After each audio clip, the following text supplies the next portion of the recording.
हाँ जी। तो हम लोग आज डिमांड के पार्ट 2 में हैं, राइट। डिमांड का फर्स्ट क्लास अपने कवर किए थे। फर्स्ट क्लास के दरमियान आपने डिस्कस किए थे दो पॉइंट्स, मतलब दो हेड्स बेसिकली। दो हेड्स क्या था? सबसे पहला हेड था concept of demand and types of demand. पहला head concept of demand and types of demand. और जो दूसरा हेड था, जो हम लोगों का दूसरा हेड था, वो क्या था जी? Factors affecting demand. एक बार मैं फटाफट ना, मैं एक बात बताता हूं। मैं एकदम सुपर डुपर स्पीड से संभाल नहीं पाओगे उस स्पीड से रिवाइज करवा देता हूं, ठीक है ना। उसके बाद जब मैं रेगुलर क्लास पे आऊंगा, मतलब नया चीज पर, तो मैं अपने आप हौले हौले हो जाऊंगा, ठीक है ना। तो प्लीज स्पीड को पकड़ना। सबसे पहले डिमांड का मतलब हम लोग बोले थे, याद रखना, इकोनॉमिक्स मतलब की कॉन्सेप्ट। इकोनॉमिक्स मतलब की कॉन्सेप्ट, मतलब अगर की कॉन्सेप्ट में इकोनॉमिक्स में मार्क्स खत्म, ठीक है ना। बिंदास। चलो सर स्टार्ट करते हैं बात। दोस्तों सबसे पहले कॉन्सेप्ट है डिमांड का। भैया डिमांड क्या था, हमने क्या डिस्कस किया था? Quantity of a product. Book बंद कर दे, बुक बंद कर दे सारा। Quantity of a product that the consumers are willing to buy. इच्छा है। और एबल टू बाई, औकात है। क्या?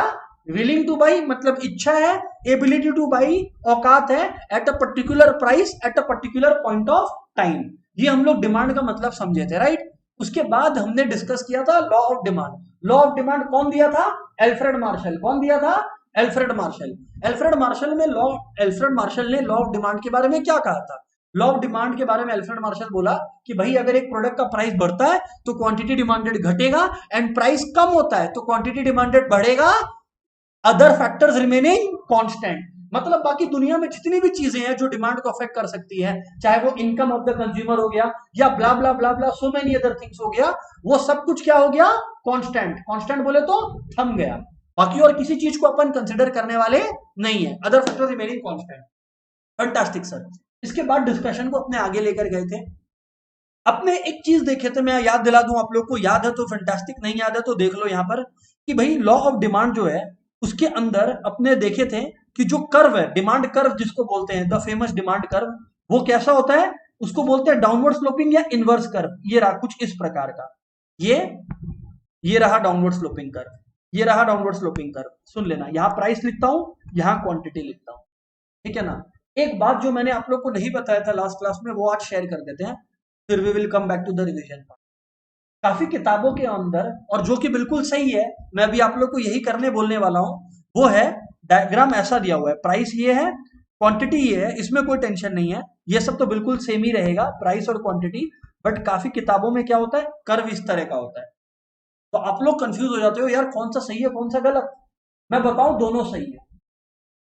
ज्यादा बेटर कौन सा लिखना है? ये सेकंड वाला बनाना। सर क्यों? आइए समझिए, एकदम छोटे में समझिएगा, ठीक है ना। देखो, ये पहला वाला कर्व जो होता है ना दोस्त, कब बनता है आप लोग समझने की चेष्टा करो। मान लो कि प्राइस ये है, क्वांटिटी ये है ना। समझना बात को। मान लीजिए प्राइस 10 हुआ, 10 से 20 हुआ, 20 से 30 हुआ। अच्छा एक बात याद रखना, मैं अज्यूम करूंगा कि ऑडियो नोट्स सबको सुन के आ रहा है क्लास में, ठीक है ना। ऑडियो नोट्स हर वीक मिलते रहेगा, ऑडियो नोट्स हर वीक मिलते रहेगा। तो माई अजम्पशन विल बी कि ऑडियो नोट सबको सुन के आ रहा है, ठीक है। तो what I was telling you is कि प्राइस 10 से 20, 20 से 30 हुआ, तो क्वांटिटी डिमांडेड जो है वो 50 यूनिट था। लेट्स से क्वांटिटी डिमांडेड 50 का 25 यूनिट हुआ, और 25 से 12.5 हुआ। तो एक चीज तुम लोग देखने का कोशिश करो, प्राइस एग्जैक्टली डबल डबल हो रहा है, क्वांटिटी एग्जैक्टली हाफ हाफ हो रहा है। तो एकदम स्ट्रॉन्ग लीनियर रिलेशनशिप है। डबल हो रहा है तो ये हाफ हो रहा है, ट्रिपल हो रहा है तो वन थर्ड हो रहा है ना। जब ऐसा बनता है ना, तो मैथमेटिकली जब तुम प्लॉट करेगा ना, तो एक स्ट्रेट लाइन तेरा बन जाएगा। बट हमेशा ऐसा हो ये जरूरी है क्या? नहीं, कोइंसिडेंस हो सकता है।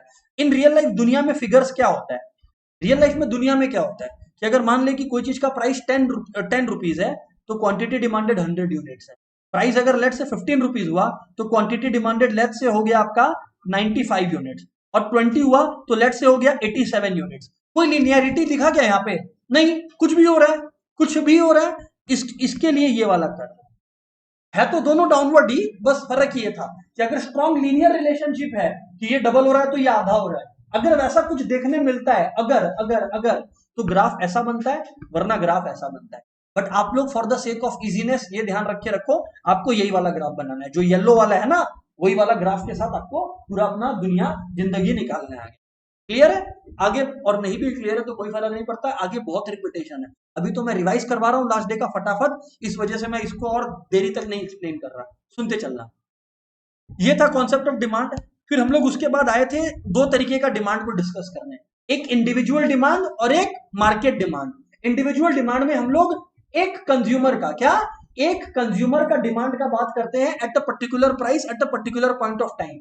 इंडिविजुअल कंज्यूमर का at a particular price at a particular point of time. एक बार फिर बोलना, इंडिविजुअल कंज्यूमर का at a particular price at a particular point of time जो क्वांटिटी डिमांडेड है। फिर से बोल, क्या इंडिविजुअल डिमांड, एक इंडिविजुअल कंज्यूमर का, ठीक है, एक इंडिविजुअल कंज्यूमर का एक पर्टिकुलर प्राइस और पर्टिकुलर पॉइंट ऑफ टाइम पे जो क्वांटिटी डिमांडेड है वो इंडिविजुअल डिमांड। और जब तुम पूरा मार्केट को ले लेता है, और जब तुम पूरा मार्केट को ले लेता है तो उसको क्या बोलते हैं, मार्केट डिमांड। तो क्या बोलते हैं, market demand. Quantity demanded by the consumers taken together at a particular price at a particular point of time।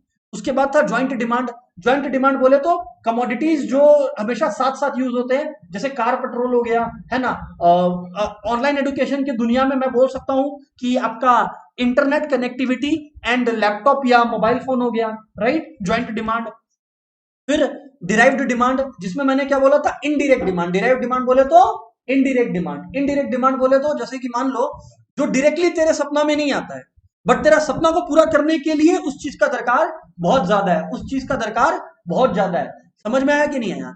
जैसे फॉर एग्जाम्पल तुम्हारा अगर डायरेक्ट डिमांड है फॉर कार, तेरे पास पैसा भी है, औकात भी है, सब कुछ है, तेरा डायरेक्ट डिमांड हो गया कार के लिए। पर भाई कार के लिए तो लेबर को हायर करना पड़ेगा, एक लैंड हायर करना पड़ेगा जहां पे कार का काम होगा, एक मशीन हायर करना पड़ेगा जहां पे कार का फिटिंग होगा। तो ये सारी चीजें जो है, मशीन हो गया, लैंड हो गया, लेबर हो गया, इनके लिए जो डिमांड है उसको बोलते हैं डिराइव्ड डिमांड।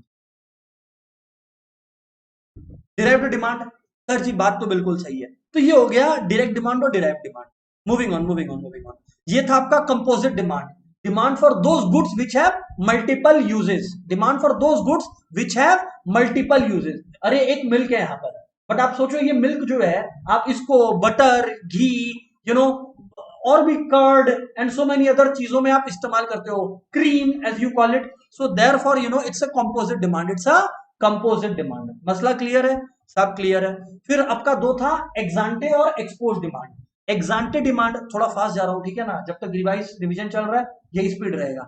एक्सांटे डिमांड का मतलब है future estimated demand, future estimated demand eight a particular price at a particular point of time. और जब हम लोग बात करते हैं एक्सपोस्ट डिमांड का, तो एक्सपोस्ट डिमांड का मतलब है एक्चुअल डिमांड। एक्सपोस्ट का मतलब है एक्चुअल। सर पास्ट लिखना नहीं पड़ेगा भाई, जब तुम एक्चुअल लिख दिया मतलब तुम बता दिया ना कि हो चुका है वो।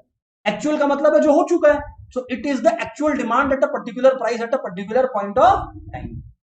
क्लियर? ये हो गया एक्सांटे एक्सपोस्ट, ये हो गया एक्सांटे एक्सपोस्ट, ठीक है जी सर बिल्कुल। फिर हम लोगों ने लास्ट डे शुरू किया था क्या, factors affecting demand. Last day शुरू किया था फैक्टर्स अफेक्टिंग डिमांड, बट मैं इसको एकदम जीरो से स्टार्ट कर रहा हूं एज इफ कि we had not done it at all. ठीक है दोस्तों, हम लोग ने रिवीजन खत्म कर दिया है। We have discuss types of demand and the concept of demand, that is law of demand. Price rises, quantity falls, price falls, quantity demanded rises, other factors remaining constant. Online वाले सारे दोस्तों अभी तक सिर्फ रिवीजन चला, crystal clear है क्या? फटाफट जी, फटाफट जी सारे दोस्त जल्दी बताइए।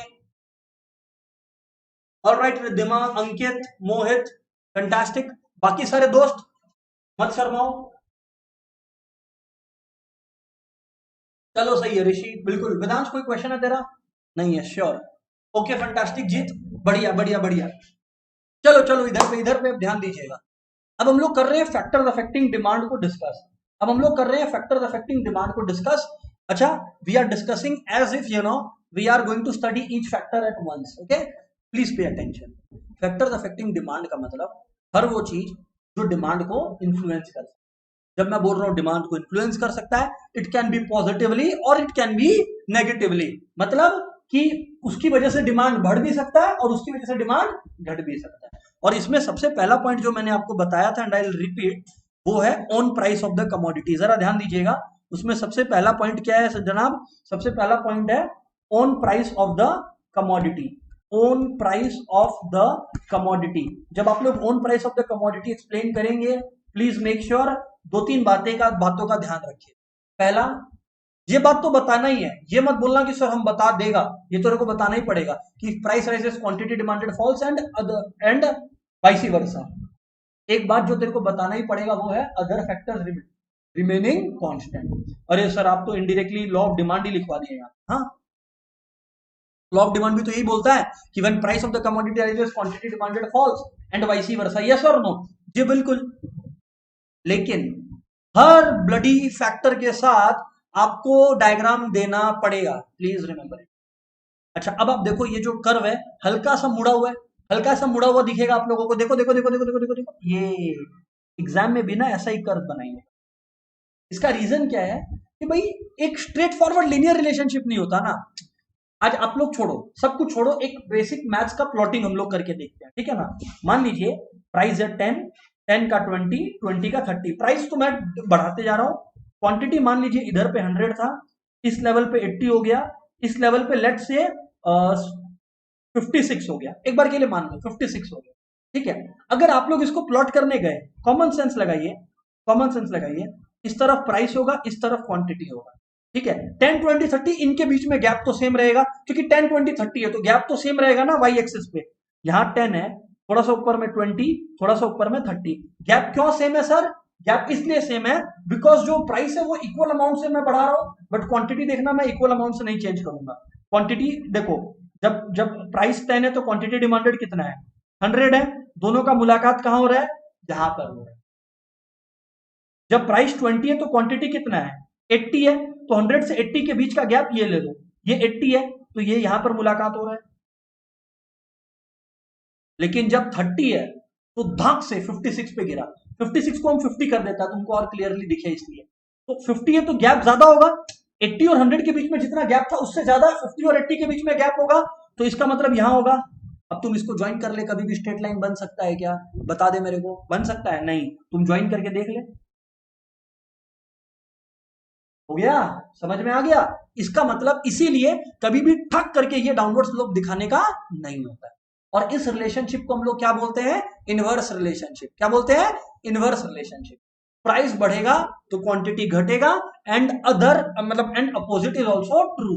इकोनॉमिक्स में जब भी इनवर्स रिलेशनशिप होगा, इकोनॉमिक्स में जब भी इनवर्स रिलेशनशिप होगा, this not the first inverse relationship. हमेशा याद रखना, कर्व जो है वो ऊपर से नीचे जाएगा। थ्योरी ऑफ कंज्यूमर इक्विलिब्रियम जो हम लोग डिमांड के बाद पढ़ेंगे, भर भर के थ्योरी ऑफ कंज्यूमर इक्विलिब्रियम वाला जो चैप्टर है ना, उसमें मैं आपको बताऊं भर भर के ऐसा कर्व आएगा। You have got to remember this कि आपको जो है ऊपर से नीचे ऐसे लिटा के ले जाना है। अंडरस्टूड और नॉट? जी सर बिल्कुल। ये था own price of the commodity. इसके बाद क्या है?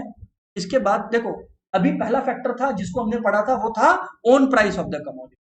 अब मैं आपको पढ़ा रहा हूं दूसरा फैक्टर। दूसरा factor is price of related commodities. दूसरा फैक्टर क्या है जनाब? Price of related commodities. Sir इसका क्या मतलब है जरा समझना। प्राइस ऑफ रिलेटेड कमोडिटीज का क्या मतलब है जरा समझना। भैया रिलेटेड कमोडिटीज को हम लोग कितना कैटेगरी में बांटेंगे? दो दो पार्ट्स में बांटेंगे। कितना में? दो पार्ट्स में। तो रिलेटेड कमोडिटीज को आप कितने पार्ट्स में बांट रहे हो? दो पार्ट्स में बांट रहे हैं। सर कौन सा दो पार्ट्स में बांट रहे हैं? देख लो भाई, दो पार्ट्स में कौन सा बांट रहा है ये देख लो यहाँ पे। एक होगा जी कॉम्प्लीमेंट्री गुड्स, कॉम्प्लीमेंट्री गुड्स, और दूसरा होगा सब्सटीट्यूट गुड्स। पहला है कॉम्प्लीमेंट्री गुड्स और दूसरा है सब्सटीट्यूट गुड्स। कॉम्प्लीमेंट्री गुड्स का मतलब क्या होता है? साथ साथ, जिसके लिए ज्वाइंट डिमांड हो, जिसके लिए ज्वाइंट डिमांड हो। Car petrol are complementary goods, tea coffee are substitute goods. Substitute goods का मतलब एक दूसरे का दुश्मन। पेप्सी और कोका कोला एक दूसरे का दुश्मन, टी कॉफी एक दूसरे का दुश्मन। अब ध्यान से सुनना, सब्सटीट्यूट गुड्स में डायरेक्ट रिलेशनशिप होता है। क्या होता है? Direct relationship. सर मतलब कि अगर प्राइस ऑफ टी बढ़ेगा तो क्वांटिटी फॉर कॉफी बढ़ेगा। सोच के देख ले, क्योंकि अगर चाय महंगा हो रहा है तो चाय का डिमांड कम होगा। अगर चाय महंगा हो रहा है तो चाय का डिमांड कम होगा, तो बदले में किसका डिमांड बढ़ेगा? कॉफी का। बदले में किसका डिमांड बढ़ेगा? कॉफी का। क्लियर है नहीं क्लियर है?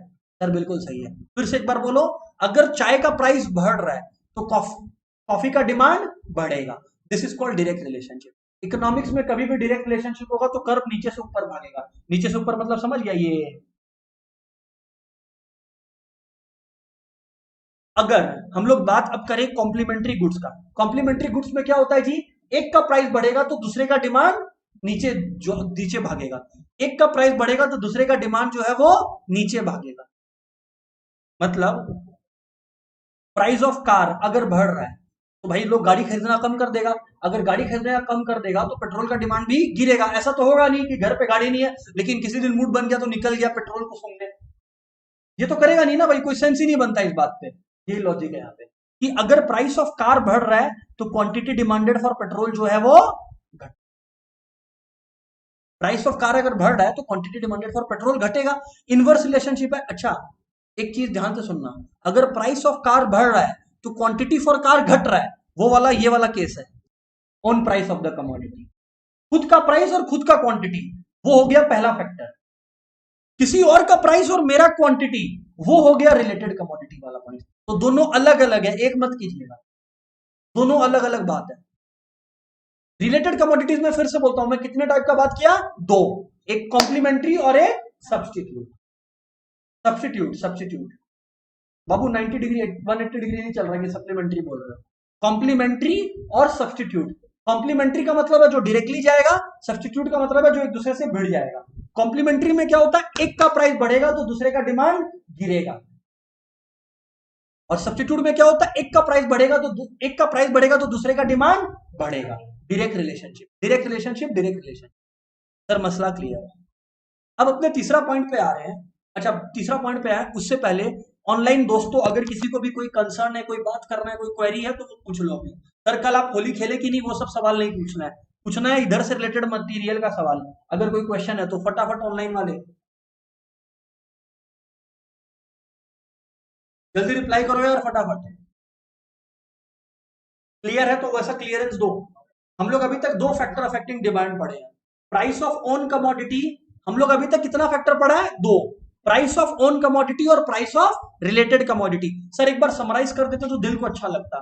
ओके सर मेरा सवाल अंकित ने पूछा, एक सेकेंड रुक जाओ, एक मिनट अंकित तेरा सवाल भी बता देता है, रुक जा। सर इसमें कर्व स्ट्रेट होगा, अंकित ने पूछा। ओके अंकित एक मिनट। और ऋषि पूछ रहा है सर लॉ ऑफ डिमांड के साथ डिमांड कर्व ड्रॉ करना होगा क्या? हाँ बिल्कुल। अगर कभी भी कर्व का जगह है और वहां पे तुम कर्व नहीं बनाया तो नंबर डोनेट करके आ रहा है तुम to the PM care fund, मत करना वो चीज भाई, नंबर पूरा चाहिए, यहाँ पर डोनेशन नहीं चलेगा। पहला बात तो। और अंकित का एक सवाल था सर इसमें कर्व स्ट्रेट होगा। अंकित किसका बोल रहा है एक बार बताना थोड़ा ठीक से, किससे रिलेटेड पूछ रहा है ये क्वेश्चन, तुम किसका कर्व स्ट्रेट का बात कर रहा है? एक सेकेंड हाँ, इसका पहले क्लियर कर दे। अंकित किस सिचुएशन का बात कर रहा है?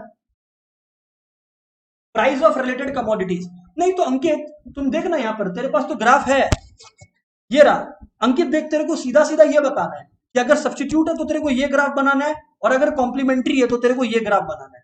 ये है इनवर्स रिलेशनशिप वाला ग्राफ और ये है अच्छा ऐसा कर्व को बोलते हैं अपवर्ड स्लोपिंग कर्व। ऐसा कर्व को क्या बोलते हैं? Upward sloping curve. ऐसा कर्व को बोलते हैं डाउनवर्ड स्लोपिंग। समझ आया कि नहीं आया? हाँ अंकित तेरा जवाब मिल गया क्या तेरे को, कि कुछ और है जो हम नहीं बताया अभी तक? ओ ठीक है अंकित को जवाब मिल गया। हाँ स्वराज तेरा क्वेश्चन था।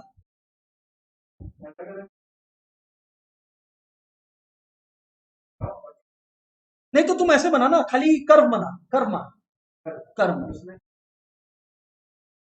इसमें तो ये तो सीधा ही जाएगा, और ये जो कॉम्प्लीमेंट्री वाला है तुम ऐसे भी बना दिया तो नंबर देगा वो, तुम सीधा भी नीचे डाल दिया तो भी एग्जामिनर को नंबर देना पड़ेगा। It's not a bloody option.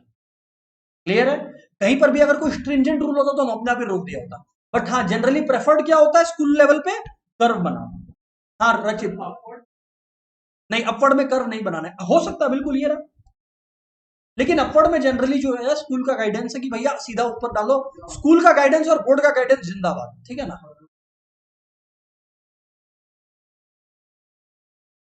एक बात है तो बना दो, हम तुमको हम क्या बोला, हम तो बोला ना कि दोनों के लिए मार्क्स है, that's what I am saying ना। ठीक है तो ये दो फैक्टर हो गया। सब में कर्व बनाएगा तो हाँ भाई कर्व बनाएगा ना, डाउनवर्ड स्लोपिंग सब में कर्व बनाना, ठीक है? Problem solve. सिंपल सोच, इतना कॉम्प्लिकेटेड नहीं है। क्या तो सिर्फ एक चीज फॉलो कर, क्या तो सिर्फ स्ट्रेट बना या सिर्फ घुमा के बना, कोई फर्क नहीं पड़ेगा, तेरे को नंबर दोनों केस में मिलेगा। जवाब मिल गया बस। ऐसे याद रखने का मत कोशिश कर। नेक्स्ट फैक्टर हम लोग पढ़ रहे हैं वो है income of the consumer. Income of the consumer. अब इनकम ऑफ द कंज्यूमर का जब बातचीत होगा, प्लीज पे अटेंशन, बार बार बोल रहे हैं, इनकम ऑफ द कंज्यूमर का जब बातचीत होगा तो हम लोग कितने तरीके का गुड्स का बात करेंगे? तीन। कितने तरीके का गुड्स का बात करेंगे? तीन। जब अपने इनकम ऑफ द कंज्यूमर का बात कर रहे हैं तो अपने कितने तरीके के गुड्स का बात करेंगे? तीन। सर वो तीन गुड्स कौन से है? सुनो, तीन तरीके के जो गुड्स है, पहले है नॉर्मल गुड्स। नॉर्मल गुड्स का मतलब है आपके पास जो शूज है, आपके पास जो कपड़े हैं, स्टफ लाइक दैट, जो आप जितना ट्रेवल करते हो, all of this normal good. दूसरा हो गया इंफीरियर गुड। इंफीरियर गुड्स है ना, तीनों के बारे में भी यहाँ पे नीचे लिख के दिखाएगा, परेशान मत होना। नॉर्मल गुड, इंफीरियर गुड, पहले समझाने पे फोकस कर रहा है। और तीसरा इनएक्सपेंसिव नेसेसिटीज। तीसरा इनएक्सपेंसिव नेसेसिटीज। ठीक है ना, एक एक करके अपने पकड़ते हैं। तीन बातें हैं, जरा ध्यान से सुनना।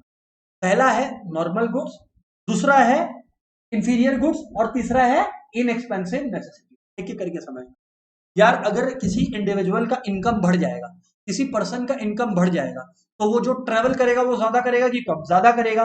कपड़ा और जूता ज्यादा खरीदेगा कि कम खरीदेगा? ज्यादा खरीदेगा। तो मतलब there is a direct relationship in normal goods के केस में। तो for normal goods there is direct relationship, that is your income rises. For normal good, what happens if there is a rise in your income, then the demand for the commodity will also rise. इसमें कोई tension वाली बात नहीं है। Sir इसका curve दिखा देते तो अच्छा रहता। ओके, ये देखो, ये है नॉर्मल गुड्स, ये है नॉर्मल गुड्स। ठीक है, नॉर्मल गुड्स के केस में क्या होता है? डायरेक्ट रिलेशनशिप होता है। क्या होता है? Direct relationship. डायरेक्ट रिलेशनशिप बोले तो की है, अगर इनकम बढ़ेगा तो क्वांटिटी डिमांडेड भी बढ़ेगा, एंड वाइस वर्सा, मतलब अपोजिट इज ऑल्सो ट्रू। आगे बोलो सर। अब आप इधर देखो, ये देखो,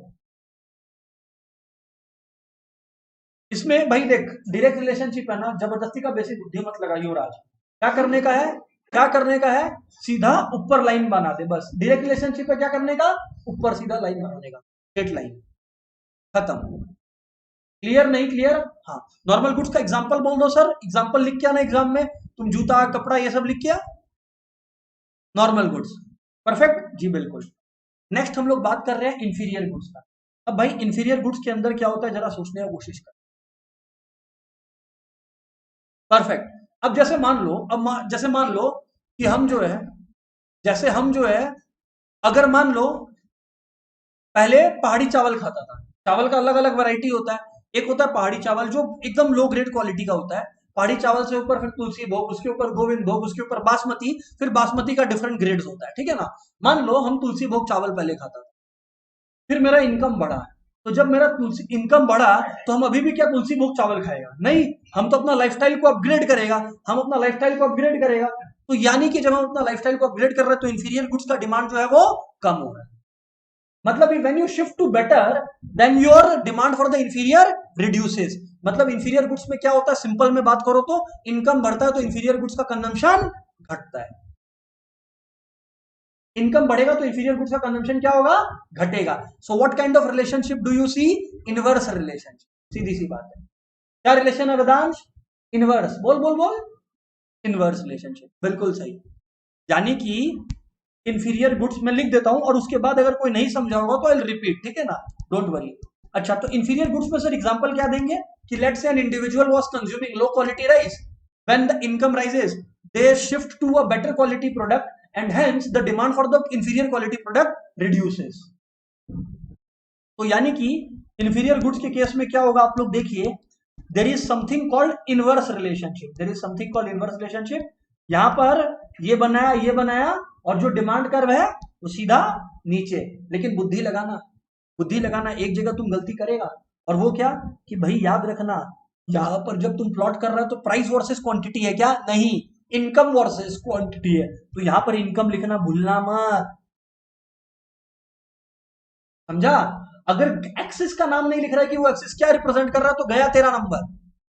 एक नंबर वो काटने के लिए वेट कर रहा है एग्जामिनर, ये समझ में। तो यानी कि यहां पर भी हम क्या लिखेंगे? इनकम, और यहां पर हम क्या लिखेंगे? क्वांटिटी। मसला क्लियर है सर? एक बार सर, हर ग्राफ के नीचे लिखना पड़ेगा क्या? This graph shows the particular demand curve. हाँ, मतलब जैसे फॉर एग्जांपल अगर ये है, मोहित इस तरह से ऊपर लिख या नीचे लिख, जैसे फॉर एग्जांपल अगर आप इंफीरियर गुड्स को बोल रहे हो तो Mohit you could do something like this कि you know whenever the income rises the demand for inferior good falls and vice versa, इतना बोल दिया, the following table shows the same, और फिर ये कर्व बना दिया। Mohit I hope you have answered your question. कोई क्वेश्चन अनआंसर्ड नहीं रह गया, लेट मी चेक। मोहित का आंसर तो दे दिया, चलो ठीक है, परफेक्ट है। एक बार समराइज कर देते हैं इनकम वाला पॉइंट को, प्लीज पे अटेंशन, है ना। समराइज कर देते, पहला नॉर्मल गुड्स और दूसरा इंफीरियर गुड्स। पहला नॉर्मल गुड्स, दूसरा इंफीरियर गुड्स। अगर नॉर्मल गुड्स है इनकम बढ़ेगा तो नॉर्मल गुड्स का जो डिमांड है वो बढ़ेगा, इनकम बढ़ेगा तो नॉर्मल गुड्स का डिमांड जो है वो बढ़ेगा, वाइस वर्सा तो ट्रू है ही, तो there is a direct relationship. Inferior के केस में क्या होगा, अगर तेरा इनकम बढ़ेगा तो इंफीरियर का डिमांड घटेगा। अरे भैया हम इंफीरियर प्रोडक्ट क्यों कंज्यूम करेगा, अब हम इंफीरियर प्रोडक्ट क्यों कंज्यूम करेगा? सर जी क्लियर है मसला, आगे बात करो। और तीसरा पॉइंट पे अब अपने आ रहे हैं विच इज कॉल्ड, अच्छा एक बात याद रखना, जबरदस्ती का हवा मत पैदा करो कि टफ है इकोनॉमिक्स, बिल्कुल मजाक है। खाली एक बात याद रखना, की पॉइंट और की फैक्ट्स नहीं भूलना है, फुल मार्क्स आएगा ही आएगा, कोई डाउट ही नहीं है, कोई रोक ही नहीं सकता है कि 100 में से 100 आने से रोक दे। ना इस बार सेम 1 का स्टूडेंट लोग को रोका, ना सेम 2 में रोकेगा और ना तुम लोग को रोकेगा, तो ये ध्यान रखना। सेम 2 मतलब जो second board exam current batch का होने वाला है, इसमें भी आई एम श्योर 2-3 नाम आई कैन गिव यू, बस वो लोग क्या किया, सही कंसिस्टेंटली काम किया। जो कंसिस्टेंटली होमवर्क कर रहा है बस खत्म, बाकी कोई फैक्टर को, बाकी दुनिया का सारा फैक्टर को कांस्टेंट मान लो, तुम्हारा फुल आ जाएगा। चलो सर बताओ, आप नॉर्मल गुड हो गया, इंफीरियर गुड हो गया, तीसरा है इनएक्सपेंसिव नेसेसिटीज। तीसरा क्या है, इनएक्सपेंसिव नेसेसिटीज। सर जरा इसके बारे में बताना, तो इनएक्सपेंसिव नेसेसिटीज का की है, जैसे एक बात समझाता है, सॉल्ट, नमक, हाँ माचिस, नमक हो गया, माचिस हो गया, ये सब हो गया। अब भाई एक बात सोचने का कोशिश कर, अगर मैं कर्व बना के बताऊं आपको, मान लीजिए ये इनकम है और ये क्वांटिटी है ना, ये इनकम और एक क्वांटिटी है। अब जरा एक बार सोच के देखना, तो अगर आपका इनकम बढ़ रहा है तो आपका क्वांटिटी डिमांडेड क्या होगा। मान लीजिए कि आप बहुत गरीब थे, निहायती गरीब थे आप, तो अगर आप बहुत गरीब थे तो हो सकता है कि जितना नमक का डिमांड था आपका पूरा नहीं होता होगा, हो सकता है। तो आपका इनकम बढ़ने पर आप अपना उस नमक का डिमांड को पूरा करोगे, तो आप हल्का सा एक्टू कंजम्पशन बढ़ाओगे। लेकिन जब एक लेवल पर आप पहुंच जाओगे जहां पे जितना भी आपके घर में नमक आना चाहिए for the hunger to satisfy the hunger of all, जब वो आ गया, उसके बाद थोड़ी ना और नमक खाएगा। उसके बाद तो ये नहीं है ना कि और नमक खाएगा, मम्मी 20% प्रमोशन हो गया, मंगाओ साला नमक, ऐसा तो नहीं होगा, ये तो पॉसिबल ही नहीं है ना। तो उसके बाद क्या हो जाता है, कांस्टेंट हो जाता है नमक का डिमांड। तो इनएक्सपेंसिव नेसेसिटीज एक यूनिक केस है जहां पे demand may rise a little at the beginning and eventually it becomes constant. Constant कैसे दिख रहा है, ये वर्टिकल कर्व देखो, स्ट्रेट लाइन, वर्टिकल कर्व बोलते हैं इसको, क्या, वर्टिकल कर्व। वर्टिकल कर्व इस बात को रिप्रेजेंट कर रहा है, वर्टिकल कर्व इस बात को रिप्रेजेंट कर रहा है कि डिमांड जो है वो कांस्टेंट हो चुका है। सर कैसे, हम लोग नहीं मानते, ये लो अभी मान लेगा। इनकम I1 है तो क्वांटिटी कितना है, ये हम दूसरा कलर से ही रिप्रेजेंट कर देता है आपको, रुकिए, ये रहा, इनकम I1 है तो क्वांटिटी कितना है, यहाँ पे Q1 है, करेक्ट। इनकम I2 है तो भी क्वांटिटी कितना है, Q1 ही है। इनकम I3 है तो भी क्वांटिटी कितना है, Q1 ही। यानी कि आपको बोलना है कि द क्वांटिटी डिमांडेड में राइज अ लिटिल, फिर से बोल रहा हूं मैं, with the rise in income the quantity demanded may increase a little, but eventually it will become, thank you very much, but eventually it will become constant, eventually it will become constant। जोर से बोल थोड़ा, पर भाई price के साथ तो plot ही नहीं कर रहे, इनकम के साथ प्लॉट कर रहे हैं। हाँ तो मतलब ऐसा होगा क्या कि मुकेश अंबानी बेसी नमक खाता होगा क्या तेरे से, नहीं ना, मतलब समझना, आप लोग एक बार सोच के देखो, मुकेश अंबानी के घर में मान लो 5 जन है, हम लोग हर जगह पे मुकेश अंबानी से बहुत दूर है, बट नमक कंजम्पशन के मामले में बराबर होगा। अरे ऐसा थोड़ी है कि तुम लोग भूखा है, तुम लोग घर से नमक नहीं मिलता है खाने में, मिलता है नहीं मिलता, मिलता है। तो इसका मतलब उतना जितना तुम कंज्यूम करता हो उतना ही वो कंज्यूम करता होगा, लेकिन नॉर्मल गुड्स के केस में तुम पिट जाएगा। इसीलिए हम बोला कि नॉर्मल गुड्स का कंजम्पशन इनकम के साथ साथ बढ़ता है, बट नेसेसिटीज, इनएक्सपेंसिव नेसेसिटीज के केस में क्या होता है, कांस्टेंट हो जाता है, एक हद तक बढ़ सकता है अगर तुम्हारा कंजम्पशन पहले कम था तो डिजायर लेवल से, बट बियॉन्ड दैट तुम और अंबानी बराबर है इस केस में। समझ आया कि नहीं आया? रात में अच्छा नींद आएगा ये सोचना कि वो भी उतना ही नमक रख रखा है घर में जितना तुम रख रखा है, एक अच्छा लगता है, एक फील गुड फैक्टर आता है। समझ आया? हाँ, तुम भी अपग्रेडेड क्वालिटी का लेना, उसका भी क्या थोड़ा सा सोना हीरा डालता है, ठीक है, तो वो तुम भी मंगा सकते हो, ऐसे उदास मत हो, घर पे जाके बोल। चलो खैर पॉइंट पे आते हैं हम लोग, पॉइंट पे आते हैं। इनकम ऑफ द कंज्यूमर वाला पॉइंट को एक्सप्लेन कर दिया है। टोटल में 3 बात है, टोटल में 3 बात है। देखो जैसे जब अपने बात किए थे रिलेटेड कमोडिटीज का, तो अपने कितना गुड्स का बात किया था? 2 का, कॉम्प्लीमेंट्री और सब्स्टिट्यूट। सब्स्टिट्यूट में डायरेक्ट रिलेशनशिप, कॉम्प्लीमेंट्री में इनवर्स रिलेशनशिप। जब अपने इनकम का बात कर रहे हैं तो अपने 3 पार्ट्स ऑफ गुड्स का बात कर रहे हैं। पहला नॉर्मल गुड्स, नॉर्मल गुड्स में क्या होता है? इनकम के साथ साथ नॉर्मल गुड्स का डिमांड बढ़ेगा, पहली बात। दूसरी बात, इंफीरियर गुड्स में क्या होता है? इनकम के साथ साथ इंफीरियर गुड्स का डिमांड घटेगा, इनवर्स रिलेशनशिप। और इनएक्सपेंसिव नेसेसिटीज में क्या होता है? इनकम के साथ साथ शुरुआत में तो बढ़ सकता है but gradually it become constant. Sir example दे दो सबका। नॉर्मल गुड्स का मैं लिख देता हूं क्लॉथ्स, ठीक है। इंफीरियर गुड्स का मैं लिख सकता हूं लो क्वालिटी राइस, और इनएक्सपेंसिव नेसेसिटीज का मैं लिख सकता हूं salt, match box etcetera, stuff like this. ये सारी चीजें जो है आपका एग्जाम्पल हो गया। सर एग्जाम्पल लिखना जरूरी है? हाँ, तुमको अपना आंसर को लॉक करके आना है। लॉक करके आना है का मतलब इस तरह का बना के आना है कि अब मार्क्स काट के दिखा, मतलब एग्जामिनर के सामने तुम उसको बोल सके कि अब मार्क्स काट के बता। हम नेक्स्ट डे अपना एक आंसर शीट लेकर आएगा, मैम बार बार काट रही थी शर्मिष्ठा मैम क्लास 12 में, दाएं दाएं दाएं नंबर कट रहा है, मेरे को फुल मिल ही नहीं रहा, फुल मिल ही नहीं रहा, फुल मिल नहीं रहा। फिर 2-2 नंबर आया ना, 2-2 नंबर का क्वेश्चन आया मेरा, हम एक एक पेज लिखा। तो मैम बोलती है you did not need to write. Ma'am बोला, हम बोला ma'am you will not be able to cut marks now, I तो नीड फुल मार्क्स, और वो मैम को देना पड़ा फुल मार्क्स। तो तेरे को अपना आंसर लॉक करना पड़ेगा यार। अगर आंसर लॉक नहीं कर पा रहा तो फिर रेडी है, वो ढूंढ ही लेगा बहाना। एग्जाम्पल नहीं लिखा, ग्राफ नहीं दिया, देख हम ग्राफ भी दिया, एक्सप्लेनेशन देख, एक्सप्लेनेशन जो है ना हम इसलिए नहीं लिखता है सर आप तो अच्छा नहीं कर रहे हैं, ऐसे कैसे याद रहेगा हम लोग का सेंसिटिव माइंड को इतना सारा इंफॉर्मेशन। वो सब मेरा किताब में लिखा हुआ है, किताब तुम लोग को मिलेगा। इस वजह से इंफॉर्मेशन लाइक व्हाट, जैसे अभी मैं बताया कि जैसे for normal goods like clothes with the rise in income quantity demanded will rise and vice versa. अब ये जो स्टेटमेंट है नॉर्मली मैं लिखता हूं बट बुक मिलेगा, बुक में लिखा हुआ है, तो why do I need to write it again, ठीक है ना। इसीलिए कुल मतलब जो मेन बात है वो I am trying to bring it down, ठीक है दोस्तों। इनकम वाला पॉइंट से किसी को भी कोई क्वेश्चन है क्या? मैं भी एक बार चैट देख लेता हूं, और सबको क्लियर है तो यो लिख के भेजो। अच्छा, ऋषि का एक क्वेश्चन आया, सर इनकम कितना भी बढ़ा है लेकिन क्वांटिटी कंज्यूम कांस्टेंट रहेगा। हाँ, इनएक्सपेंसिव नेसेसिटीज का, इनएक्सपेंसिव नेसेसिटीज का तो ऋषि कांस्टेंट ही रहेगा ना भाई।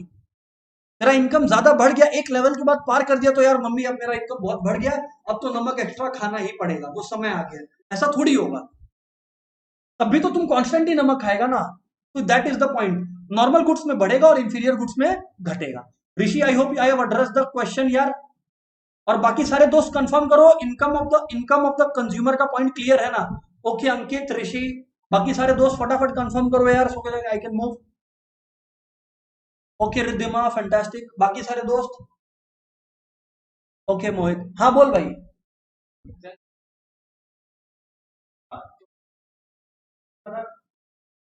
ठीक है, नहीं तो इसका मतलब ये थोड़ी है कि भाई लग्जरी का मतलब क्या है? पहनेगा तो कपड़ा ही ना, ब्रांड बदल सकता है। What he is trying to say is कि सर मान लो कि हम अभी लुई फिलिप का कपड़ा पहनता है, 800-900 का शर्ट आता है ना, फिर हम लुई विटॉन में शिफ्ट हो जाएगा जिसका 3000 का आता है, तो भाई पहन के तो कपड़ा ही निकलेगा घर से, लोहा थोड़ी पहनेगा है?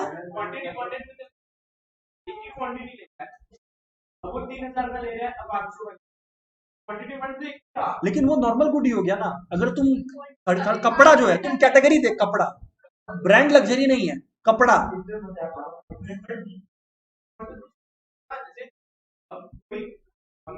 एक सेकंड गाइस, मैं आप लोग को बता दूं, ऑनलाइन वाले दोस्त को, रचित इज आस्किंग अ क्वेश्चन, मैं उसका क्वेश्चन को रिपीट करके आंसर दूंगा, सो डोंट वरी प्लीज। 800 में टी शर्ट 5 मतलब क्लोथ का डिमांड करेगा, इनकम बना तो अच्छा अपडेट करेगा तो 3000 का, ठीक है। अच्छा मैं समझ गया, रचित क्या बोल रहा है मैं समझाता हूँ। रचित बोल रहा है कि सर आप हमें क्लास में ये पढ़ा रहे हो कि मान लीजिए कि हम पहले 800 रुपया मेरा इनकम मतलब हम 800 का एक शर्ट लेता था अपना प्रीवियस इनकम लेवल पे, तो मेरा इनकम लेवल बढ़ने पर हम जो है 800, आप बोल रहे हो कि 800 का ही 5 टी शर्ट लेगा, बट हम पूछता है कि हम डिसाइड करता है कि हम 800 इंटू 5 4,000 की जगह पे हम जो है वो अपना टी शर्ट का जो कंजम्पशन है एक ही रखेगा, बट 4,000 का एक टी शर्ट लेगा। अग्रीड। बट एक बार जरा देखो, दो तरीके से तुम्हारा हम जवाब देंगे। पहला, उस समय भी इकोनॉमी में वो एक शर्ट माना जाएगा वो 4-5 शर्ट के बराबर ही, क्योंकि शुरुआत में 800 से बेसिक लिए थे ना, तो it's not the actual consumption but the value of consumption. तुम 5 टाइम्स इंक्रीज कर दिया ना अपना कंजम्पशन, इकोनॉमी इज सेटिस्फाइड। पहला बात। दूसरा बात भाई ऐसा है कि कोई अगर आदमी अमीर हो गया, तो कोई भी अमीर आदमी एक लग्जरी कपड़ा खरीद के एक ठो कपड़ा पहन के घूमेगा क्या पूरा दिन? तो उस तरह से लॉजिक तेरा पिट जाएगा, समझ गया ना? आंसर दे दिया सर, ठीक है। चलो अब आगे बढ़ते हैं, ये क्लियर है ना? आगे बढ़ते हैं, हाँ बोलो। बढ़िया, बहुत ही सुंदर बात लगा। तो दोस्तों व्हाट ही सर क्लोथ्स ही तो था, डिमांड तो बढ़ेगा यहाँ, बिल्कुल। अभी सुनना है एवरीवन, ये एक बात है जो स्वराज ने बोला and he has rightly stated. What Swaraj is trying to say is कि अगर एक गुड है, एक प्रोडक्ट है जो आपके लिए शायद नॉर्मल हो बट किसी और के लिए इंफीरियर हो, तो वो हो सकता है। बट यहां पर कंसर्न क्या है, हम लोग एक इंडिविजुअल को स्टडी कर रहे हैं। अगर मान ले कि किसी के लिए इंफीरियर है, मेरे लिए इंफीरियर है, ठीक है, तो मैं तो अपना ही इनकम का बात कर रहा हूं ना, कि जब मेरा इनकम बढ़ेगा तो मैं इंफीरियर गुड्स का कंजम्पशन कम करूँ। तुम्हारा इनकम बढ़ गया तो मैं अपना इंफीरियर का कंजम्पशन तो कम नहीं करूंगा ना। दैट इज द लॉजिक, ठीक है? जबरदस्ती का कंफ्यूज मत होइए एक्स्ट्रा फालतू पॉइंट लेके आके। Next point. अच्छा, ये हो गया 3 पॉइंट, है ना? तो अपने लोग क्या पढ़े हैं? 3 पॉइंट अपने अभी तक पढ़े हैं। पहला, on price of the commodity. दूसरा, प्राइस ऑफ रिलेटेड कमोडिटीज। फिर से बोलो sir, on price of the commodity. दूसरा, प्राइस ऑफ रिलेटेड कमोडिटीज। तीसरा, इनकम ऑफ द कंज्यूमर। चौथा, consumers tests and preferences. Consumers tests and preferences. Sir इसका मतलब क्या है? काफी बार अपने को एक पर्टिकुलर प्रोडक्ट जो बाजार में नया आया, लेट से एक पर्टिकुलर प्रोडक्ट बाजार में नया आया, मान लीजिए ये डिजिटल पेन है, ये डिजिटल पेन है ना? लोगों को लगा कि यार ये बहुत ही यूजफुल है, मेरे को भी ले लेना चाहिए, तो कंज्यूमर का टेस्ट एंड प्रेफरेंस को सूट किया। तो अगर टेस्ट एंड प्रेफरेंस को सूट किया तो उस पर्टिकुलर प्रोडक्ट का डिमांड बढ़ेगा, उस पर्टिकुलर प्रोडक्ट का डिमांड जो है वो बढ़ जाएगा। फैंटास्टिक, बढ़ गया था। लेकिन वहीं पर एक बात दूसरा सोचना कि अगर कंज्यूमर एक प्रोडक्ट को देख के बोलता है ये मेरी एक्सपर्टीज नहीं है, ऐसे करके कि it doesn't suit my taste and preference, तो क्या होगा? डिमांड घटेगा।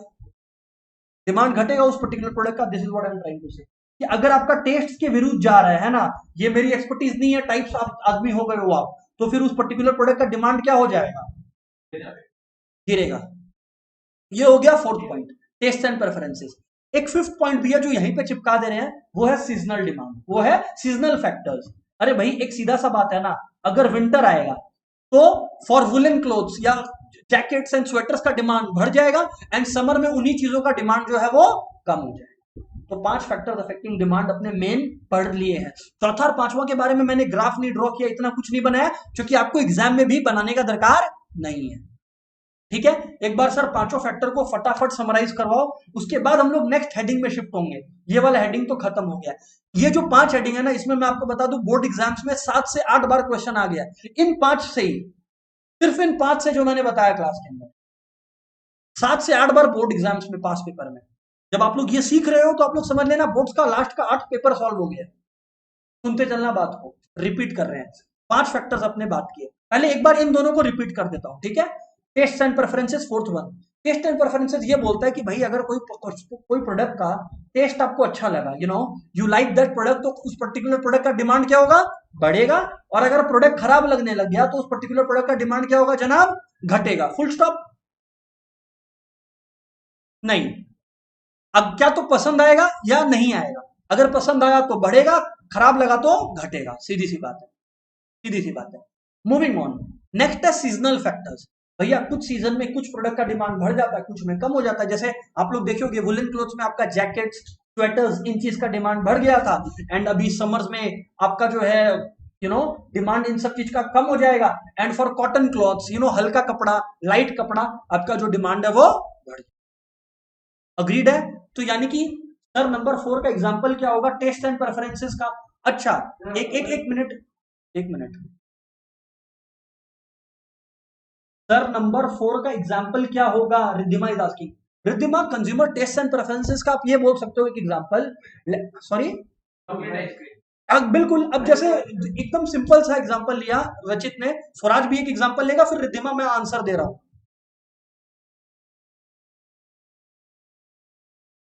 बहुत ही बढ़िया बात है। सिर्फ पॉइंट पे आते हैं। Everybody pay attention, everyone pay attention. आप ऐसा एकदम सिंपल सा एग्जांपल ले सकते हो, जैसे मेरे को अभी ध्यान आ रहा है, हम लोग के टाइम पे उस चीज को बोलते थे बिकी मैक्स। एक आइसक्रीम था बिकी मैक्स, आप लोग उसको आइसक्रीम सैंडविच बोलते हो, ठीक है ना? जहां पे बेसिकली 2 चॉकलेट का लेयर होता है ऊपर और नीचे, और बीच में आपका वनीला आइसक्रीम रहता है, राइट? हम लोग के टाइम पे वो छोटा वाला आता था 5 रुपए का, जिसको बिकी मैक्स बोलते थे। अभी वो 25 का, बट उसका साइज भी बड़ा है। तो वो क्योंकि प्रेफरेंसेस को सूट कर रहा था, क्योंकि वो टेस्ट एंड प्रेफरेंसेस को सूट कर रहा था, तो उसका डिमांड बढ़ते गया, उसका डिमांड बढ़ते गया। जब जैसे मैं बिजनेस स्टडीज, देखो एग्जांपल इधर उधर से छापने का कोशिश किया करो, मैं अभी छाप के बताता हूं। जब पर्सनल कंप्यूटर्स आने लगा, तो टाइपराइटर के लिए टेस्ट एंड प्रेफरेंसेस घटने लगा, तो डिमांड ऑफ द टाइप, ये जो पर्टिकुलर चीज है, क्या नाम है, टाइपराइटर, वो गिरा। चलो और एक एग्जांपल जो आज बेसिक चीज सबके हाथ में है, वो है फोन्स। फोन्स आज क्या वो छोटा वाला 1 2 3 4 5 6 वाला मॉडल नहीं है क्या? है, बिल्कुल अवेलेबल है। बट जैसे जैसे स्मार्टफोन्स आते गया, है ना, द डिमांड और taste and preferences for smartphones, कि भाई गेम भी खेल पा रहा है, म्यूजिक भी सुन पा रहा है, फोटो भी खींच पा रहा है, सेल्फी भी ले पा रहा है, सब कुछ कर पा रहा है, तो जो डिमांड है टेस्ट एंड प्रेफरेंसेस की वजह से बढ़ गया। आप बोल सकते हो कि the increase taste and preferences for smartphones, example में, for those who want an example. हालांकि मटेरियल में मेरे बुक में ये एग्जांपल लिखा हुआ है, but still for those that like Riddhima was asking. Clear है जी? ओके जी, ये मसला क्लियर है ना? तो ये 5 बात है, कोई प्रॉब्लम नहीं है भाई साहब। वेदांश दोस्त, कोई क्वेश्चन? रचित बोल। अरे सब आ जाएगा, डोंट वरी, आने वाला है, अभी भूल जा। अगर कोई चीज आप लोग कोई और दूसरा बुक देख रहे हो, पहले बात तो देखने का दरकार नहीं है, मेरा मटेरियल जब हाथ में आ जाएगा तो I will strictly tell you not to. But अभी देख रहे हो और आप देख रहे हो सर तो ये बताए नहीं, ए बाबा ऐसे कैसे चलेगा, तो चिंता मत करना, एक मिसलेनियस करके टॉपिक्स का क्लास होता है, उसमें हो जाएगा। अभी मैंने क्या बोला था कि जो पास्ट, मेरा हर पर्टिकुलर क्लास का है कि यार पास्ट पेपर के साथ बेस्ट कॉन्सेप्ट्स और इंपॉर्टेंट कॉन्सेप्ट्स को अपने कवर करें। जो मिसलेनियस है उसको कवर करेंगे 100%, 110% कर सकते हैं, 99 नहीं करेंगे, 99% नहीं कवर करेंगे सिलेबस को, ये ध्यान रखना, ठीक है ना? ओके दोस्तों, ये था 5 फैक्टर्स अफेक्टिंग डिमांड, ठीक है? अब मैं आप लोगों को लेकर चल रहा हूं, एकदम शांति से सुनिएगा, reasons behind the downward sloping demand का। इसमें चल रहा हूं लेके reasons behind the downward sloping demand का। एक minute, reason behind the downward sloping को मैं बाद में करवाऊंगा, पहले मैं आपको करवा रहा हूं exceptions to the law of demand, जिससे ये जो क्वेश्चन है रचित का वो भी आंसर हो जाएगा and things will be easy. Exceptions to the law of demand, exceptions to the law of demand, topic का नाम समझना। टॉपिक का नाम क्या है वो एक बार नाम पे जाना आप लोग।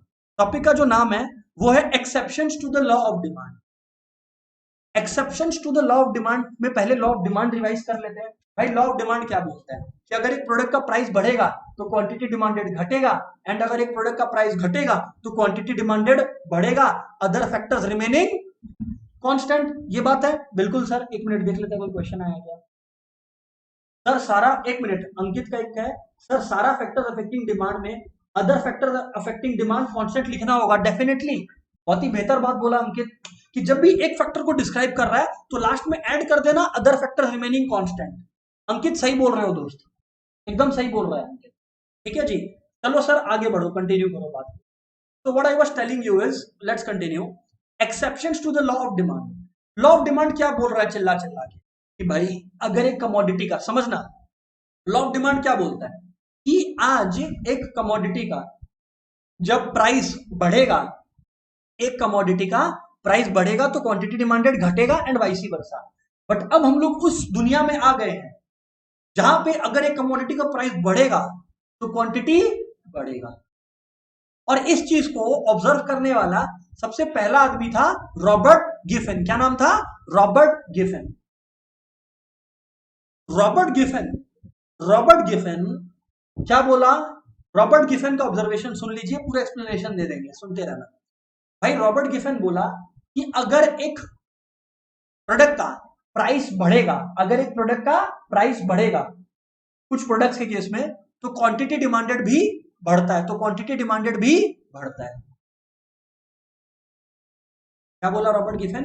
अगर प्राइस बढ़ता है तो क्वांटिटी डिमांडेड बढ़ता है। लॉ ऑफ डिमांड क्या बोलता है अल्फ्रेड मार्शल? कि अगर प्राइस बढ़ता है तो क्वांटिटी डिमांडेड घटता है। सर एक जन बोल रहा है कि प्राइस बढ़ेगा क्वांटिटी डिमांडेड बढ़ेगा, एक जन बोल रहा है कि प्राइस बढ़ेगा तो क्वांटिटी डिमांडेड घटेगा। सर ये सब तो एकदम दोगलापन है। लेकिन आप लोग पॉइंट को समझना, लेकिन पॉइंट को आप लोग समझना, पॉइंट यहां पर क्या है जरा समझने का कोशिश। नहीं, रॉबर्ट गिफन, ये जो लेफ्ट साइड में आदमी है इसका नाम है रॉबर्ट गिफन। रॉबर्ट गिफन ये जो अपना ऑब्जर्वेशन दिया था वो दिया था during the time of world war, second world war का बात है, सुनना ध्यान से, समझ में आ जाएगा। रॉबर्ट गिफन क्या देखा सेकेंड वर्ल्ड वॉर के केस में कि भाई दो तरीके का कमोडिटी लोग कंज्यूम कर रहे थे, दो तरीके का। एक मीट, जिसको लग्जरी फूड आइटम बोल लो, जो लोग पार्टी वार्टी कर रहे हैं तो खा रहे हैं, और एक डेली पेट भरने के लिए ब्रेड कंज्यूम कर रहे हैं। तो ब्रेड और मीट, ब्रेड और मीट, ब्रेड और मीट, दो चीज था। अब हुआ क्या, ब्रेड का प्राइस जो लोग डेली टू डेली बेसिस पर खाते थे, ब्रेड का प्राइस जो है दोस्त वो बढ़ने लग गया। अब आप समझना, लोगों ने बोला यार मेरा जो नेसेसिटी है उसका दाम बढ़ रहा है, तो लोगों ने क्या किया, बोला अब से पार्टी वार्टी नहीं करना होगा, अब से क्या करेंगे, जो भी पैसा से हम मीट खरीदता था ना पार्टी करने के लिए, जो पैसा मीट पे लगाता था उसको भी हम ब्रेड खरीदने के लिए यूज करेगा, हम मीट वीट नहीं खरीदेगा। देखा ये गया कि ब्रेड का प्राइस बढ़ने से पहले जो ब्रेड का डिमांड था, लेटर ऑन ब्रेड का प्राइस बढ़ने के बाद ब्रेड का डिमांड और बढ़ गया इंस्टेड ऑफ कम होना। सर ऐसा क्यों हुआ? क्योंकि जो लोग पैसा मीट पे लगाते थे वो पैसा भी ब्रेड पे लगाने लगे, तब ये कॉन्सेप्ट नोटिस हुआ। अच्छा सर एक बात याद रखना, एक बात याद रखना, इसको बोलते हैं गिफन पैराडॉक्स भी। इसको क्या बोलते हैं? Giffen paradox. गिफन पैराडॉक्स मतलब कुछ उल्टा होना नॉर्मल से, पैराडॉक्स का मतलब कुछ भी उल्टा होना नॉर्मल से। तो रॉबर्ट गिफन इस चीज को बोला, और ऐसे गुड्स को क्या बोलते हैं? Giffen goods. ऐसे गुड्स को क्या बोलते हैं? Giffen goods. तो ये जो पहला exception to the law of demand है ना, उसमें अपने क्या लिखेंगे? Giffen goods. सुनना, Giffen Giffen goods. Giffen goods भी एक कैटेगरी ऑफ इंफीरियर गुड्स ही। एक इंपॉर्टेंट बात बोला, सुना क्या बोला? Giffen goods are also a variety of inferior goods. But हम लोग जब भी इंफीरियर गुड्स को स्टडी करते हैं, हम लोग किसके रिलेशन में स्टडी करते हैं? इंफीरियर गुड्स को जब पढ़ा था तो इनकम के रिलेशन में पढ़े थे, बट जब गिफन गुड्स को स्टडी करते हैं तो हम लोग इनकम के रिलेशन में नहीं, प्राइस के रिलेशन में स्टडी करते हैं। और गिफन गुड्स के केस में क्या देखा गया, जैसे ब्रेड, यहां पर जो मेरा एग्जाम्पल था उसमें ब्रेड एक गिफन प्रोडक्ट है। जो मेरा एग्जाम्पल अभी मैंने आप लोगों को दिया था उसमें ब्रेड क्या है? एक गिफन प्रोडक्ट है। ब्रेड क्या है? एक गिफन प्रोडक्ट है। तो ब्रेड जब एक गिफन प्रोडक्ट है, ब्रेड जब एक गिफन प्रोडक्ट है, तो जैसे जैसे, सुन लेना प्लीज, बहुत इंपॉर्टेंट बात बोल रहे हैं, ब्रेड एक गिफन प्रोडक्ट है, तो जैसे जैसे ब्रेड का प्राइस बढ़ा, quantity demanded for the bread भी बढ़ा। याद रखना एग्जाम में एक इंपॉर्टेंट बात, Giffen goods are also inferior goods. Giffen goods are those inferior goods, Giffen, अगर एग्जाम में आया व्हाट आर गिफन गुड्स, कुछ भी लिखो, तुम पूरा कहानी बताओ, बताना भी पड़ेगा, बट ये लिखना मत भूलना कि Giffen goods are those inferior goods whose demand increases, thank you Rachit, with the rise in price and vice versa. Absolutely correct Rachit. Sir इसका डिमांड कर्व कैसा होता है? भाई कैसा ही होता होगा, तुम लोगों को पता है, अपवर्ड स्लोपिंग होगा, है ना, अपवर्ड स्लोपिंग होता है। और क्या, ये रहा देख लो, बना के दिखा देता है। यहां पर जो डिमांड कर्व है वो कैसा होता है? ड्रॉ, हालांकि you must have understood, but ठीक है, फिर से ये देखो, देखो आप लोग, ये it's something like this, upward sloping. ये रहा प्राइस और ये रहा क्वांटिटी फॉर गिफन गुड्स। यहां पर लिख देना भाई तुम गिफन गुड्स का बात कर रहे हो। इसी कर्व को अपने बोलते हैं पॉजिटिव स्लोपिंग या अपवर्ड स्लोपिंग। हालांकि मैंने ये बात बता दिया बार बार, but still you know it becomes important to me. Upward sloping बोलते हैं या डायरेक्ट कर्व भी बोलते हैं, इसको डायरेक्ट कर्व भी बोलते हैं। ठीक है, तो हम लोग अभी तक कितना एक्सेप्शन पढ़े हैं? एक। और वो एक्सेप्शन का नाम क्या है? गिवन गुड्स। क्या? गिवन गुड्स। गिवन गुड्स के लिए क्या लिखता है कि गिवन goods are those inferior goods, गिवन goods are those inferior goods whose rise in price leads to rise in demand। Sir क्या हम लोगों को वो रॉबर्ट गिफन वाला जो कहानी बोले थे वो लिखना पड़ेगा? हाँ, हाँ लिखना पड़ेगा। ये कर्व बनाना पड़ेगा? हाँ बनाना पड़ेगा। अगर 2 नंबर का है तो नहीं, कहानी मत लिखना, सिर्फ एक्सप्लेनेशन और ये डायग्राम। बट अगर 2 से 3 हो गया कहानी, और कहानी लिखा हुआ है मेरे बुक में, बट मैं आपको बता देता हूँ कहानी फिर से, अगर कोई नहीं सुना रहा तो एक बार सुन लेगा। भाई रॉबर्ट गिफन का कहानी बस इतना है। रॉबर्ट गिफन क्या नोटिस किया, मैं सरल भाषा में आपको फिर से बता देता हूं कि भाई सेकेंड वर्ल्ड वॉर का समय था। उस समय रॉबर्ट गिफन देखा कि लोग सिर्फ पार्टी या सेलिब्रेशन के लिए चिकन या मीट कंज्यूम करते थे और बाकी टाइम अपना necessities day to day food के लिए ब्रेड को इस्तेमाल करते थे। जब लोगों ने देखा, क्या देखा लोगों ने? जब लोगों ने देखा कि भाई ब्रेड का प्राइस बढ़ रहा है, तो लोगों ने कहा यार अब तो पार्टी वार्टी कम करना पड़ेगा। तो लोगों ने मीट का कंजम्पशन को क्या कर दिया? कम कर दिया। मीट का कंजम्पशन को जैसे ही लोगों ने कम कर दिया, ब्रेड का डिमांड पहले से भी ज्यादा बढ़ गया। जबकि रियल लाइफ में रीजन क्या था? प्राइस ऑफ ब्रेड बढ़ा था। ये फैक्टर को ट्रिगर ऑन कौन किया? प्राइस ऑफ ब्रेड बढ़ना। बट नतीजा क्या हुआ कि overall quantity demanded of bread क्या हो गया? ओवरऑल टाइम से बढ़ गया।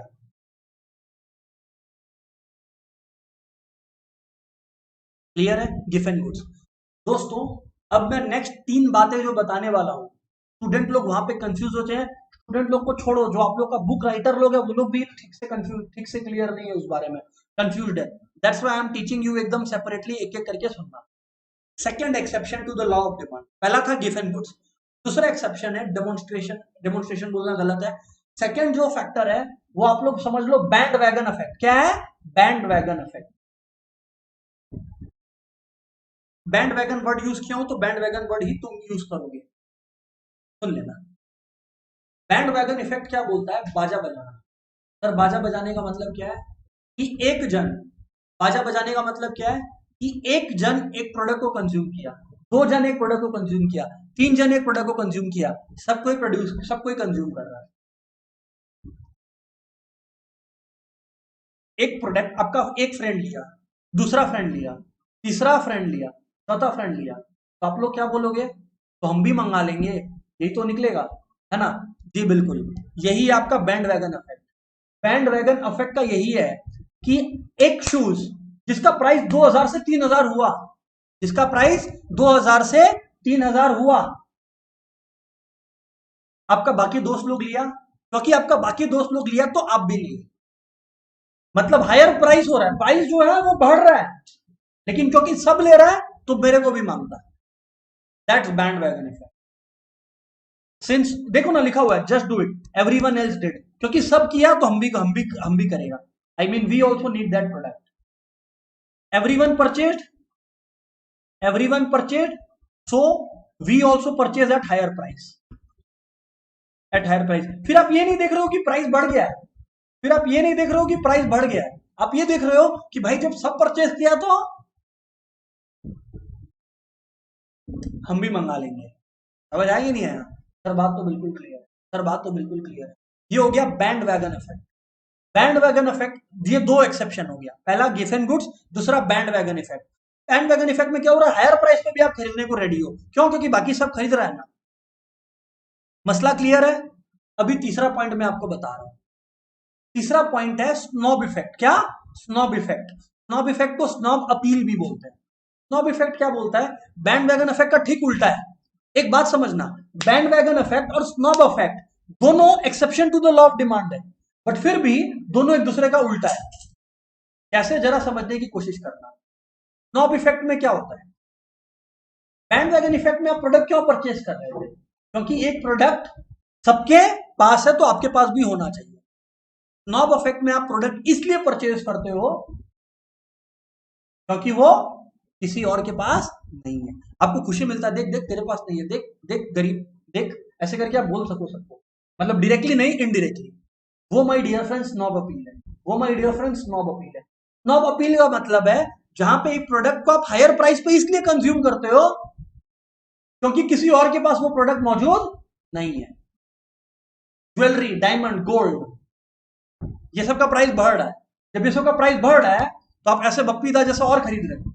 क्यों? क्योंकि आपको दिखाना है अपना status in comparison to all your surroundings. तो इसका मतलब इसको बोलते हैं articles of snob appeal. Snob appeal, snob appeal में क्या होता है? नो वन हैज तो मेरे को मांगता, ये है। समझ आया? नहीं समझ में आया? Yes, this is snob appeal. सब जगह पे क्या हो रहा है? महंगा है तो और खरीदना है, महंगा है तो और खरीदना है, महंगा है तो और खरीदना है, ये मसला है। नेक्स्ट बात कर रहे हैं वेबलिन इफेक्ट का। देखो दो बात बताया, बैंड वैगन, देखो दोनों में एक्सेप्शन है। बैंड वैगन में क्या हो रहा था? प्राइस बढ़ रहा था, पर क्योंकि सबके पास था तो तेरे को भी चाहिए। स्नॉब अपील में भी प्राइसेस बढ़ रहा है, बट क्योंकि सबके पास नहीं है, तेरे को तो हीरो बनने का, तो तुमको तब भी चाहिए। क्लियर है? नहीं क्लियर है? सर सही है। स्नॉब अपील हो गया। तीसरा बात है वेबलिन इफेक्ट। क्या नाम है? Veblen effect. सर ये वेबलिन इफेक्ट की क्या बात है? ये बहुत ही छोटा पॉइंट है, तो आई थॉट कि यहीं पर इसको एक्सप्लेन कर देना चाहिए, है ना? मैं रिवाइज करवा दूंगा फिर, है ना? वेबलिन इफेक्ट क्या बोलता है? हमको समाज में चाहिए इज्जत, ठीक है, प्रेस्टीज। तो उसके लिए हमको जो गाड़ी खरीदना है या जो भी खरीदना हम वो खरीदेगा। हायर प्राइस है तो चलेगा, समझा? बैंड वैगन इफेक्ट में तुम क्यों खरीद रहा था? सबके पास है इसलिए। स्नॉब में क्यों खरीद रहा था? किसी के पास नहीं है इसलिए। और वेबलिन में क्यों खरीद रहा है हायर प्राइस पे? क्योंकि तेरे को समाज में अपना प्रेस्टीज बनाना है, सोशल स्टेटस अपना अपलिफ्ट करना है। हॉकी का तेरे को एच नहीं मालूम, गोल्फ का तेरे को जी नहीं मालूम, बट तुम गोल्फ खेलने जा रहा है बड़ा बड़ा अंकल लोग के साथ। काय को? क्योंकि रिच लोग खेलता है। तुम देखा होगा ना, रिच लोग गोल्फ खेल रहा है, क्योंकि गोल्फ हर कोई अफोर्ड नहीं कर सकता। Golf is a very expensive game. Snooker, billiards खेल रहा है। That's what they are trying to say, कि तुम इसलिए खरीद रहा है क्योंकि सबको खरीदना है। आई मीन तेरे को सोसाइटी में प्रेस्टीज बढ़ाना है, समझ आया? अब हम कैसे टेंशन ग्रैब करें, लोग सोच रहे हैं देख तेरे बगल से मारुति i10 i20 जाएगा, तुम भाव नहीं देगा। हाँ, लेकिन जब तेरे बगल से रोल्स रॉयस जाएगा तो तेरा नजर तो घूमेगा नहीं? घूमेगा, घूमेगा। वही चाहिए उसको, प्रेस्टीज। ये यहां पर बात चल कि वेबलिन इफेक्ट ही हो गया। अभी तक हम लोग कितने exception to the law of demand पढ़े हैं? टोटल में 4। एक और है, we will explain, but then पहले ये चारों को रिवाइज करते हैं, और कोई भी ऑनलाइन स्टूडेंट का क्वेश्चन है तो उसको एड्रेस करते हैं। क्या बोला है अंकित? Let's see. पर सर जब ब्रेड का प्राइस डिक्रीज होगा, डिमांड इंक्रीज होगा ना, तो वाइसी वर्सा कैसे होगा? अंकित बहुत बढ़िया पॉइंट बोला। अंकित एक बार ये जो क्वेश्चन पूछा है, मैं ले जाता हूं अंकित का, गिफ एंड गुड से रिलेटेड अंकित का क्वेश्चन है। अंकित क्या बोलता है कि सुनना, अंकित बोलता है सर सुनो एक बात। मैं बोला क्या? अंकित बोलता है देखो आप अभी जब वो snob appeal, sorry snob appeal बोल रहे हैं, गिफ एंड गुड्स एक्सप्लेन कर रहे थे, तो आप बोले कि भाई क्योंकि चिकन महंगा हो गया था, मीट महंगा हो गया था, तो जो क्योंकि मीट महंगा हो गया था तो डिमांड फॉर ब्रेड बढ़ गया था। करेक्ट। एक्चुअली ब्रेड महंगा हुआ था, तो प्राइस ऑफ ब्रेड महंगा हुआ था, तब आप जो डिमांड फॉर ब्रेड है और बढ़ा दिए थे, मीट का दाम को तो चलो कुछ भी नहीं हुआ था। तो अंकित बोल रहा है कि सर अगर ब्रेड का प्राइस कम हुआ होता तो क्या होता?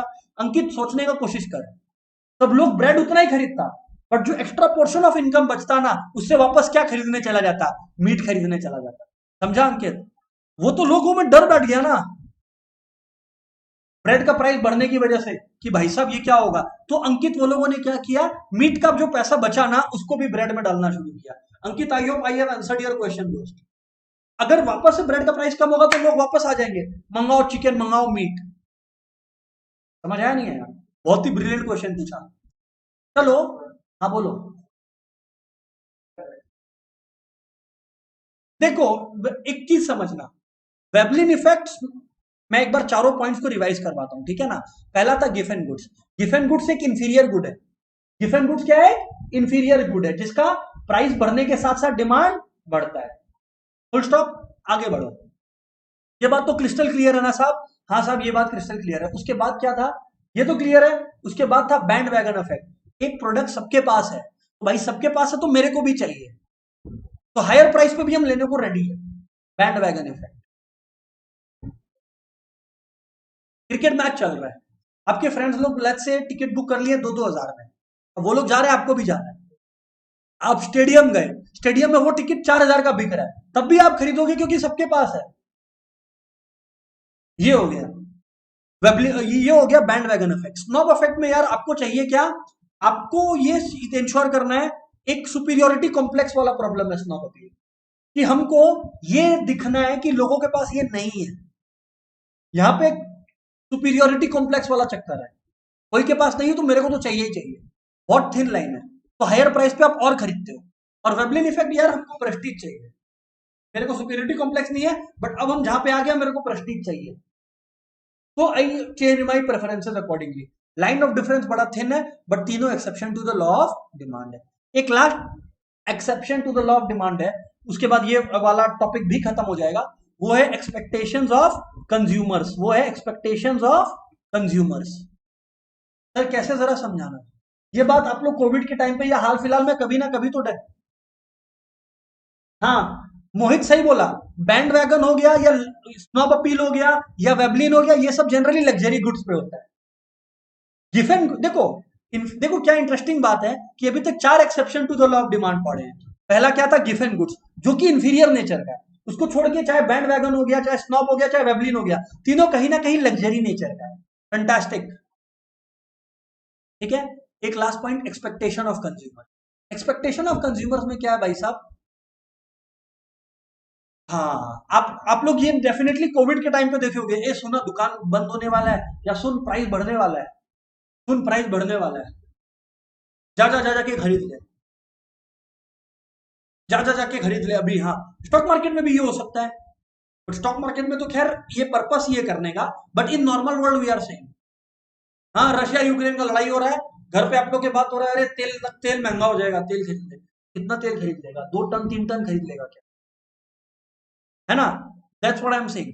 आज की प्राइस को कुछ हुआ क्या, मैंने बोला एक बार भी कि प्राइस में कुछ हुआ, प्राइस घटा या बढ़ा, मैंने तो कुछ नहीं बोला। प्राइस में तो कुछ नहीं हुआ, बस मार्केट में एक अफवाह फैला, न्यूज फैला, कुछ भी फैला, और उस वजह से कंज्यूमर को लगने लगा कि फ्यूचर में प्राइसेस बढ़ जाएगा, क्योंकि डर है कि फ्यूचर में प्राइस बढ़ जाएगा तो प्रेजेंट में डिमांड बढ़ गया। जबकि रियल लाइफ में कुछ नहीं हुआ, फ्यूचर तो अभी तक आया नहीं और प्रेजेंट में प्राइस गिरा नहीं, बट फिर भी आप लोग जो है कंज्यूम करने लगे। क्या आप एक्सपेक्ट कर रहे हो कि फ्यूचर प्राइस, क्या एक्सपेक्ट कर रहे हो आप कि फ्यूचर प्राइस बढ़ेगा, जिसकी वजह से आपका करंट डिमांड आप बढ़ा देते हैं, क्योंकि आपको लग रहा है कि फ्यूचर में प्राइस बढ़ेगा। हाँ, होर्डिंग हो गया, ठीक है, अब आप बोल लो होर्डिंग की फ्यू में, इसको आप, हाँ बिल्कुल सही है, एक्सपेक्टेशन ऑफ कंज्यूमर्स की जगह आप होर्डिंग भी लिख सकते हो, that's all right, but point is कि बेटर एक्सपेक्टेशन वर्ड यूज करना, बिकॉज मैक्सिमम बुक्स वही की है। तो हम लोग 5 exception to the law of demand पढ़े हैं, है ना, 5 एक्सेप्शन। पहला, गिफन गुड्स इंफीरियर गुड होता है, ठीक है, रॉबर्ट गिफन का कहानी बताया। बैंड वैगन इफेक्ट आपको चाहिए क्योंकि सबके पास है। स्नॉब अपील आपको चाहिए क्योंकि किसी के पास नहीं है। वेबलिन इफेक्ट आपको चाहिए प्रेस्टीज। और लास्टली एक्सपेक्टेशन ऑफ कंज्यूमर्स। समझ में आया, नहीं समझ में आया? अच्छा, एक क्वेश्चन आ रहा है अंकित का, let's read it out. Sir, match box newspaper etcetera का भी तो एक्सेप्शन है, वो कौन सा में आएगा? मैच बॉक्स न्यूज़पेपर एटसेट्रा, ठीक है अंकित, देख समझने की कोशिश करेंगे। हम लोग अभी जब अंकित पढ़ रहे हैं ना, तो हम लोग इन रिलेशन टू प्राइस पढ़ रहे हैं। तुम नोटिस किया होगा अंकित की, जब मैं मैच बॉक्स के बारे में बात किया, जब मैं मैच बॉक्स के बारे में बात किया अंकित, तब मैं डिस्कस कर रहा था इनकम के साथ रिलेशन। तब मैंने बोला था इनएक्सपेंसिव नेसेसिटीज के अंदर मैच बॉक्स का एग्जांपल, राइट। हर जगह पे हर कुछ फिट नहीं बैठता है कि सारा प्रोडक्ट है तो इन पांचों में ही कहीं ना कहीं फिट बैठाना पड़ेगा, ऐसा कोई हार्ड एंड फास्ट रूल बिल्कुल नहीं है। मतलब what Ankit was asking is कि सर आपने 5 कैटेगरी बता दिया, गिफन बोले तो इंफीरियर, ठीक है ना, बैंड वैगन लग्जरी है, स्नॉब अपील लग्जरी है ना, वेबलिन लग्जरी है, और फिर लास्टली आपने बताया एक्सपेक्टेशन रिगार्डिंग फ्यूचर प्राइस जो कि नॉर्मल है। तो अंकित बोल रहा है कि मैच बॉक्स और ये सब को न्यूज़पेपर को कहीं फिट बैठाइए। अंकित जरूरी नहीं है फिट बैठाना। अंडरस्टूड और नॉट दोस्त Ankit? I think I have addressed your question. All right, समझ गया। ऑनलाइन वाले सारे दोस्त क्रिस्टल क्लियर है क्या मसला, जो भी समझाए हैं फटाफट कंफर्म करो यार।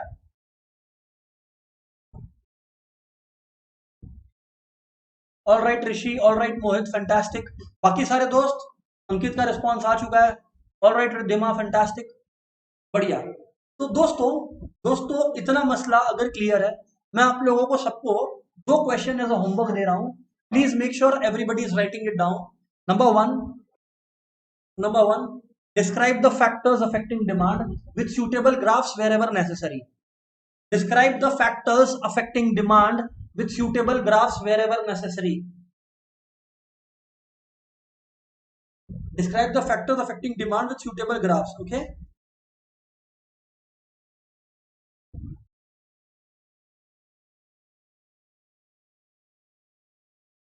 Okay, fantastic. ये हो गया. और next question, describe the exceptions to the law of demand. And make sure everybody is updated. जहां तक इस नोट्स का बात है, ये तो अपडेट हो जाएगा. There is no hard fast rule. इसका ऑडियो नोट भी 2-3 दिन में आ जाएगा as usual. Like every audio note I will expect कि आप लोग सबका कंफर्म हो, क्योंकि ऑडियो नोट क्या काम करेगा आई विल टेल यू. अभी सुन लो आप लोग.